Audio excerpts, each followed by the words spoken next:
மாநிலத்தவரின் ஆதிக்கம் அதிகரித்து மக்களுக்கு கிடைக்க வேண்டிய வேலைவாய்ப்பு உரிமை பறிக்கப்படுவதாகவும், எனவே சமூக நீதி கோட்பாட்டின் வழியில் வந்த தமிழக முதலமைச்சர் மு.க. ஸ்டாலின் உடனடியாக சாதிவாரி கணக்கெடுப்பை நடத்தி அந்தந்த சாதிகளுக்கு ஏற்றவாறு சமூக நீதி கிடைக்கப் பெறுவதை உறுதி செய்ய வேண்டும் எனவும் தமிழக வாழ்வுரிமை கட்சி தலைவர் வேல்முருகன் வலியுறுத்தியுள்ளார்.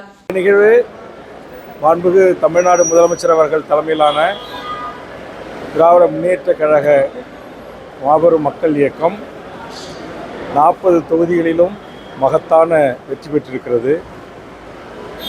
அதற்காக மாண்புமிகு தமிழக முதலமைச்சர் அவர்களுக்கு இன்றைய தினம் திராவிட முன்னேற்ற கழகத்தின் ஒருங்கிணைப்பில் கூட்டணி கட்சி தலைவர்கள் அனைவரும் ஒன்று கூடி அவருக்கு எமது பாராட்டுக்களையும் வாழ்த்துக்களையும் தெரிவித்துக் கொள்ள வருகின்றிருக்கிறோம்.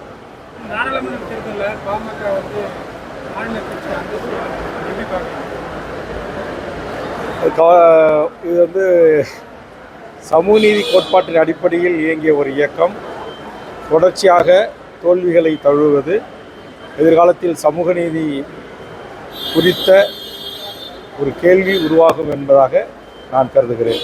அரசியலில் 1000 ஆச்சரியங்கள் கருத்து வேறுபாடுகள் இருந்தாலும் சமூக நீதி தளத்தில் பணியாற்றுகின்ற எங்களை போன்றவர்களுக்கு அந்த உண்மையான சமூக நீதியை எடுத்து மக்களிடத்தில் சொல்லி அனைத்து சமூக மக்களின் வாக்குகளை பெற்று ஒரு சமூக நீதி கோட்பாடு தத்துவத்தின் அடிப்படையில் வந்த அந்த இயக்கம் தொடர்ச்சியாக அரசியல் நீடிக்க வேண்டும் என்பதுதான் எமது விருப்பம்.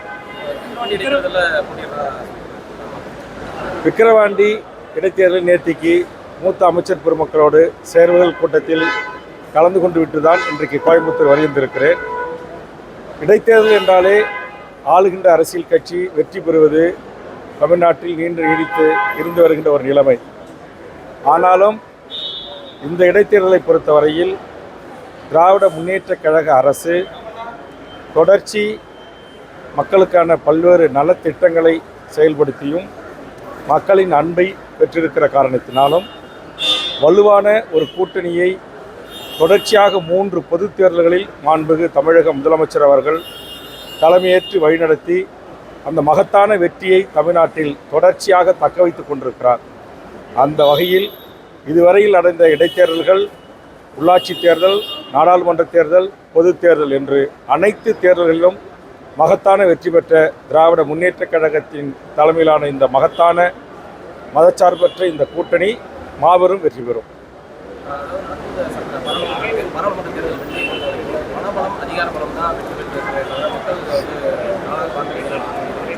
யார் சொல்றது? எதிர்கட்சிகளுடைய யாராவது குறிப்பிட்டு இப்படி சொல்லியிருக்காங்கன்னா அந்த கட்சியினுடைய பேக்ரவுண்ட், அவங்க கடந்து வந்த பாதை, கடந்த காலங்களில் அவர்கள் எப்படி வெற்றி பெற்றார்கள் என்பதை குறித்து என்னால் பதில் சொல்ல முடியும். அதனால் உங்களுடைய பொதுவான கேள்வி என்கிற அடிப்படையில் எப்போதுமே தோல்வியை தழுகின்றவர்கள் இதை சொல்வது வழக்கம். ஆனால் எந்த ஒரு அரசியல் இயக்கமும் மக்கள் வாக்களிக்காமல் தேர்தலில் வெற்றி பெற முடியாது. இங்கு மக்கள் வாக்களித்திருக்கிறார்கள். மகத்தான இந்த கூட்டணி, நான் சொன்னது போல தொடர்ச்சியாக இந்த கூட்டணி மாண்புமிகு தமிழக முதலமைச்சர் அவர்களால் வழிநடத்தப்படுகிறது. அதனால் இந்த கூட்டணி கட்சியினுடைய வலிமை, திராவிட முன்னேற்ற கழகம் என்கிற தமிழ்நாட்டில் இருக்கிற அனைத்து கிராமங்களிலும் கிளை அமைப்புகளை கொண்ட லட்சோப லட்ச உறுப்பினர்களை கொண்ட ஒரு மாபெரும் இயக்கம் தொடர்ச்சியான அரசியல் வெற்றிகளை பெறுவதற்கு அடிப்படை காரணமாக இருக்கிறது.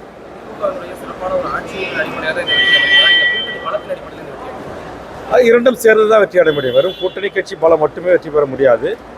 கூட்டணி கட்சி தலைவர்கள் நாங்கள் போய் வாக்கு கேட்கின்ற போது முகம் சுளிக்காமல் எங்களை வரவேற்று வாக்களிக்கக்கூடிய மனநிலைக்கு மக்கள் வர வேண்டும்.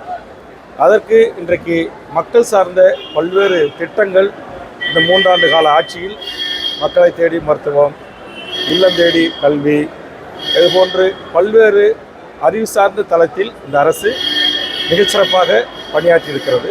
அதற்காக கிடைத்த அங்கீகாரமும் கூட்டணி கட்சியினுடைய தொண்டர்களுடைய கடுமையான உழைப்பும் சேர்ந்து வெற்றி தான் இந்த மகத்தான வெற்றி.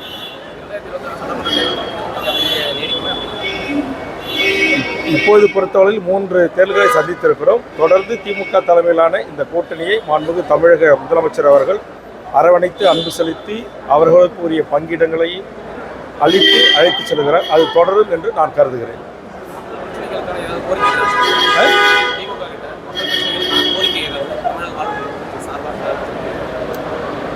நான் தனிப்பட்ட முறையில் இல்லை, என்னுடைய கட்சியின் சார்பாக சாதிவாரி கணக்கெடுப்பு நடத்தி தமிழ்நாடு முழுவதும் அந்தந்த சமூகங்களுக்கான உண்மையான எண்ணிக்கையின் அடிப்படையில் சமூக நீதி வழங்கப்பட வேண்டும், கல்வி வேலைவாய்ப்பு உரிமை வழங்கப்பட வேண்டும் என்று நான் கோருகிறேன்.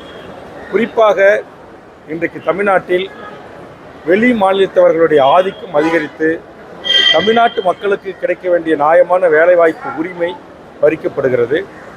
தொழில் வணிக வளம் தமிழகமிருந்து தட்டி பறிக்கப்படுகிறது. இதில் தமிழ்நாடு அரசு மாண்புமிகு தமிழக முதலமைச்சர் அவர்கள் கவனம் செலுத்த வேண்டும் என்று நான் வலியுறுத்தியிருக்கிறேன்.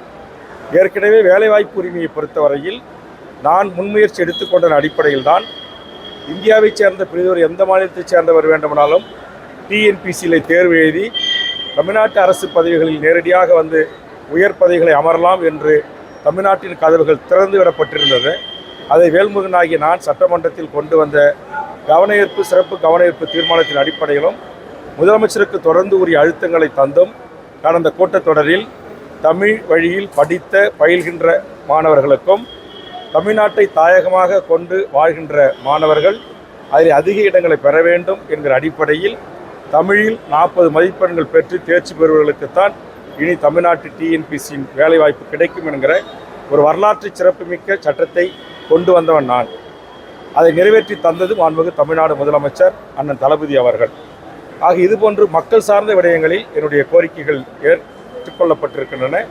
ஆக மாணவர், தொழிலாளர், இளைஞர், விவசாயிகள் என்று பாதிக்கப்பட்ட மக்களின் குரலாய் எமது குரல் ஒலிக்கிறது. அந்த அடிப்படையில் தமிழ்நாட்டு மக்களின் பல்வேறு பிரச்சனைகள் மாவட்ட அளவில் இருக்கிறது, மாநில அளவில் இருக்கிறது.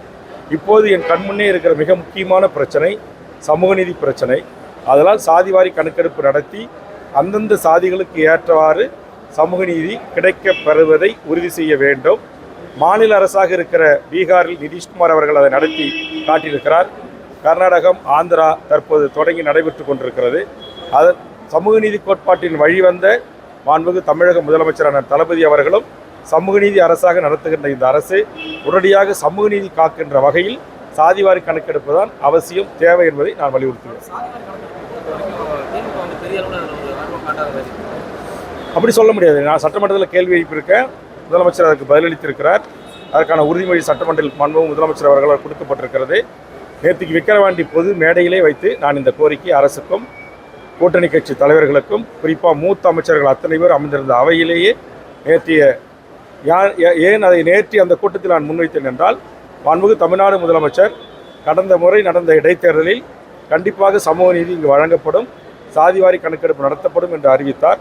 அதை நீங்கள் அவசியம் செய்ய வேண்டும் என்று சொன்னேன். சட்டமன்றத்தில் நான் கோரிக்கை வைத்தபோது கண்டிப்பாக இந்த அரசு சமூக நீதியை காக்கும் என்று உறுதியளித்திருக்கிறார். அதை காப்பதற்குரிய நடவடிக்கைகளை கண்டிப்பாக இந்த 2 ஆண்டு காலத்தில் மேற்கொள்வார் என்று நான் நம்புகிறேன். நன்றி.